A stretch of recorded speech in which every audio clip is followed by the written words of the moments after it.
Now, one thing that I also wanted to touch on, are you still teaching? I know you have been for a long time a guest teacher, a master teacher at Juilliard, how much time do you have for these endeavors still today? Well, in the last couple of years, I cut a little bit of that. Yeah. But once we move and everything starts, moving and functioning, absolutely. This is important. Again, it's important for me as individually as an artist as well, to be engaged outside. Right. I think it's very important. I think you know that from your own work, that if you only sit in one place, you become kind of a little bit stagnant. If you tour with the company, you engage with other people, so on, it enriches you. Yeah. So the same, I said before that it's important for a choreographer to have their own company if they want to really create. By the same token, it's very important that the choreographer also engages with other companies. And so all of that together creates a whole experience and makes you grow. I feel that through the years, and again, I think of myself as very lucky because I'm engaging in choreography, in teaching, in directing, that all of these things contribute. And I always feel like I'm learning. Yeah. I'm learning for the little kids. I'm learning from the big kids. I'm always learning, and I'm always aware of how much I still don't know. Right. And that makes it exciting. So yeah, I will be engaged again in traveling more and doing other work. Once Absolutely. you have the big block. But first we have to move there. Right. Yeah.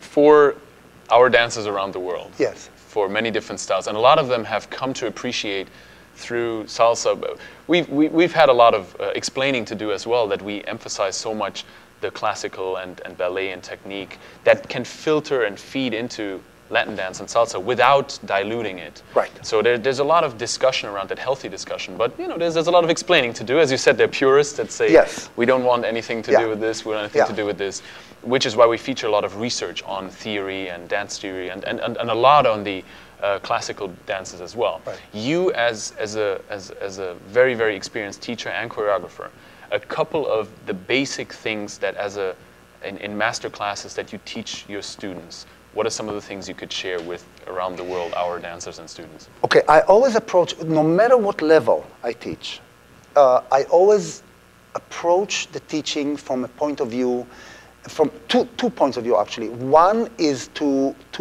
immediately try to understand that dance is a wholesome thing.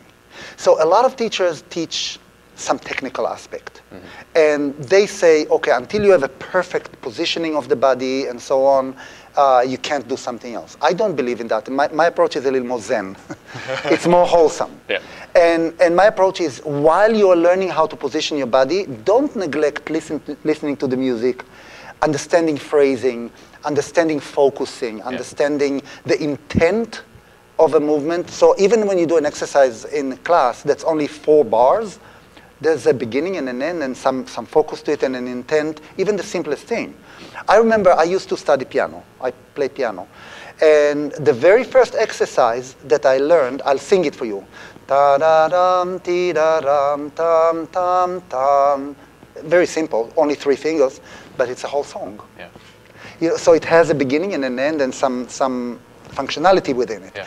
When I teach even children, or beginners, or I immediately tease them to pay attention to that. And I find that when people do that, they pay attention to that, immediately their natural sense comes to play. I believe that everybody, even people who think, I can't dance, I can't move, I'm a klutz. Right. It's not true. They just have inhibitions. Yeah. Maybe physically, my body physically was not a dancer's body. Really? No. I don't have a natural facility for dance. Really? I have bad feet, I have, No. I used to have very arched back and my head was like this. And, Really? When I teach, all of a sudden I'm erect and really in good position. Yeah. That came from that understanding, from throwing away the inhibitions. Yeah. And it all works. It works by itself. So I teach like that. That's my kind of guideline when I teach. Of course, at different levels, I teach different things and so on. Sure. Yeah. When you teach salsa, you want them to immediately get that little bit of sense of, you don't teach you move the hip to here, you move the hip to there. You got to have a sense. Yeah. That sense they absorb. They watch you, they absorb, they start getting comfortable with each other through experience rather than through just methodology of this is the movement and that's what we call it and it's step 1, step 2. You have to teach them that. Those are the basics. But behind that, there's the other thing, which is the sense of movement, the sense of understanding. That's a beautiful message. I know you're a very busy man, Igal. I know you need to get that studio up and running. But thank you for taking the time. Absolutely, my pleasure. Have more of that in the future. Absolutely. Thank you, Igal. I'm looking forward to our move. Me too. Very soon. Me too. Thank you.